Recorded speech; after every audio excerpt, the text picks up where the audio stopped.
तो मेरे बहुत ही प्रिय और बेहद सम्मानित साथियों, हृदय की असीम गहराइयों से अभिनंदन, बहुत बहुत हार्दिक स्वागत हो। साथियों, हमारे साधना सिद्धि चैनल पर आप लोगों ने एक वीडियो को बहुत प्रेम दिया, बहुत स्नेह दिया, बहुत अपनापन दिया। जी हाँ, माताओं को, बहनों को समर्पित था जो कि निसंतानता का सामना कर रही थी। किसी कारणवश, कुंडली का कोई कारण हो या और कोई भी कारण हो, 11 दिन में गर्भवती। सुनने में ये थोड़ा सा ऐसा लगता है कि ये कैची है और कहीं ना कहीं इसमें कुछ बरगलाने की कोशिश की जाएगी, परंतु आप उस वीडियो में जाकर के कमेंट्स यदि पढ़ेंगे, 1 2 3 20 50 100 नहीं, बल्कि सैकड़ों बहनों को उससे संतान सुख मिला है। तो इसी प्रकार से मैं कमेंट्स पढ़ रहा था, तो एक बहुत बड़ी समस्या है विवाह में देरी की। आज ये सबसे ज्वलंत समस्या है। तो उसमें इस प्रकार के निवेदन किए गए थे कि आचार्य जी, इसी प्रकार का कोई आसान सा और बहुत शीघ्र चमत्कार करने वाला कोई उपाय विवाह के निमित्त, शादी के निमित्त भी लेकर के आइए। तो हमारे इस नए चैनल आचार्य जी के उपाय में हम इसका प्रस्तुतिकरण कर रहे हैं। और यदि आप हमारे दूसरे योगों से, एस्ट्रोलॉजी से, स्पिरिचुअल से संबंधित एपिसोड देखना चाहते हैं तो साधना सिद्धि और आचार्य चंद्रकांत, ये 2 चैनल भी आप सब्सक्राइब जरूर कीजिएगा। साथियों, 1 मिनट का समय लेते हुए हम ये जान लेते हैं कि दुनिया की 99.9% यदि शादी ना होने की, शादी में डीले होने की समस्या पर विचार करें तो 99.9% मामलों में उसके लिए या तो राहु या केतु या शनि या मंगल, ये 4 ग्रह इसके लिए उत्तरदायी होते हैं। सप्तम भाव में यदि आप देखेंगे, शनि बैठे हुए हैं, राहु बैठे हुए हैं, मंगल बैठे हुए हैं या केतु बैठे हुए हैं। तो इनका काम क्या है? शनि का कार्य क्या है? धीरे धीरे चलता है। सूर्य की परिक्रमा भी सबसे डीले, सबसे धीरे शनि करता है। तो यहां पर बैठ करके वो यहां पर रिश्ते आपके लिए आएंगे। हो सकता है पहले आप रिजेक्ट कर दें और बाद में दौर शुरू हो कि लोग आपको रिजेक्ट करने लगे। रिश्ते आ रहे हैं, कोई रिश्ता आपके समझ में नहीं आ रहा। आप सब प्रकार से योग्य हैं, देखने में अच्छे हैं, पढ़े लिखे हैं, स्वस्थ हैं, अच्छा कमा रहे हैं, खा रहे हैं, खानदान आपका बहुत अच्छा है, कोई कारण नहीं कि विवाह ना हो पाए, परंतु हो रहा है ऐसा। तो क्या कारण है?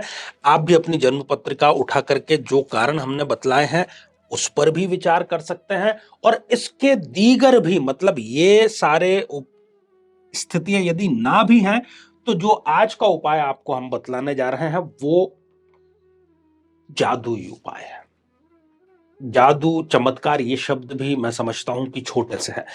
तो आइए साथियों, बहुत आसान सा घर बैठकर किया जाने वाला उपाय, परंतु करना स्वयं जातक या जातिका को है जिसका विवाह नहीं हो पा रहा है। साथियों, यदि आप कैलेंडर सामने लेकर के बैठते हैं तो उसमें हिंदी कैलेंडर की तिथियां लिखी होती है। उसमें आती है एक एकादशी। जी हां, एकादशी, 1 और 10 इसको मिलकर के ये शब्द बना है एकादशी। अंग्रेजी में हम इसको 11 कह सकते हैं। तो ये माह में 2 बार आती है, एक बार ये शुक्ल पक्ष की होती है, एक बार कृष्ण पक्ष की होती है। तो उसमें आपको कंफ्यूज होने की बिल्कुल जरूरत नहीं है। चाहे शुक्ल पक्ष की हो, चाहे कृष्ण पक्ष की हो, आपको एकादशी का पता करना है कि भाई एकादशी कब है। जो भी वेरी नेक्स्ट है उससे भी आप शुरू कर सकते हैं। तो एकादशी के बाद पड़ने वाला पहला शनिवार, एकादशी के बाद का जो पहला शनिवार है, उस दिन से आपको यह प्रयोग प्रारंभ करना है। ठीक है, करना क्या है? माता तुलसी का पौधा तो आपके घर में होगा ही, ऐसा मैं मान करके चल रहा हूं, क्योंकि हमारे लोक जीवन में मां तुलसी का बड़ा महत्व है। तो इस शनिवार को, जो कि एकादशी के बाद में पहला शनिवार है, संध्या काल में, अर्थात सूर्य अभी अस्त हुआ ही है, उसके तुरंत बाद आप स्नान करें, शांत माहौल से रहें और माता तुलसी के पास में एक घी का दिया प्रज्वलित करके उनका आशीर्वाद लें। इतना आपने कर लिया। इसके बाद में एक चुटकी काले तिल आपको चाहिए।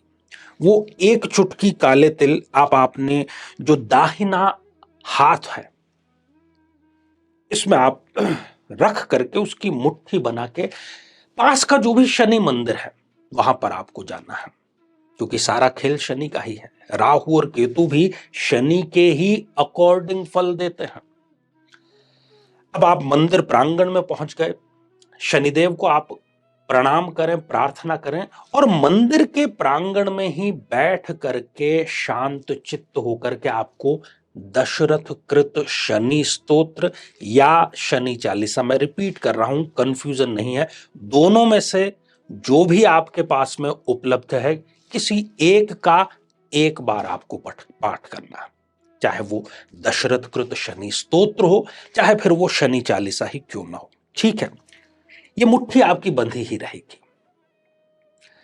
इसके बाद में आप शनिदेव से प्रार्थना करें, अपनी बात रखें, अपनी पीड़ा रखें कि विवाह के न होने के कारण कैसी पीड़ा आप स्वयं, आपके घर वाले, आपके हितैषी झेल रहे हैं, कितने ताने जो हैं वो आपको सुनने पड़ रहे हैं। बस इतना करके आप पुनः घर पर लौट आइए। मंदिर जाते और पुनः लौटते समय किसी से कोई वार्तालाप आपको नहीं करनी है, ठीक है।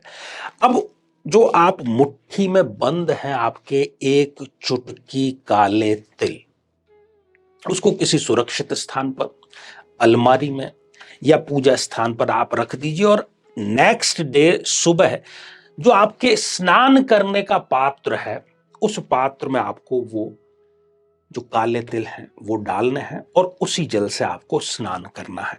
ये जो प्रक्रिया है जो कि आपने शनिवार से प्रारंभ की है, ये आपको लगातार 11 दिनों तक करनी है। 11 दिन शनिदेव भी आपकी प्रार्थना सुनेंगे। ग्रहजन्य जो भी समस्या है, कोई भी वो बाधा जो आपके और विवाह के बीच में आ रही है वो दूर होगी और 11 दिन के भीतर ही, चाहे वो सगाई के रूप में हो, किसी प्रस्ताव के रूप में हो, आपके लिए चला करके शादी का प्रस्ताव जरूर आएगा। पूरे 11 दिन जो ब्रह्मचर्य है उसका पालन करें। ब्रह्मचर्य बड़ा विस्तारित शब्द है, झूठ ना बोलें, सात्विक भोजन ग्रहण करें, किसी का बुरा ना सोचें और ये प्रयोग आप कर रहे हैं इसके बारे में किसी को चर्चा नहीं करनी है, क्योंकि जब तक कोई चीज हो नहीं जाती उसके पहले यदि उसकी चर्चा कर दी जाए तो उसका प्रभाव कहीं ना कहीं कम जरूर होता है। तो ढेर सारी आपको अग्रिम शुभकामनाएं। कुंडली आप जरूर मिलाइएगा। इसी तरह के चमत्कारिक किसी और उपाय के साथ में पुनः आपसे भेंट होती है। तो इसी मंगल कामना के साथ में कि आप सभी स्वस्थ, समृद्ध और शांतिपूर्वक जीवन व्यतीत करें। नमस्कार।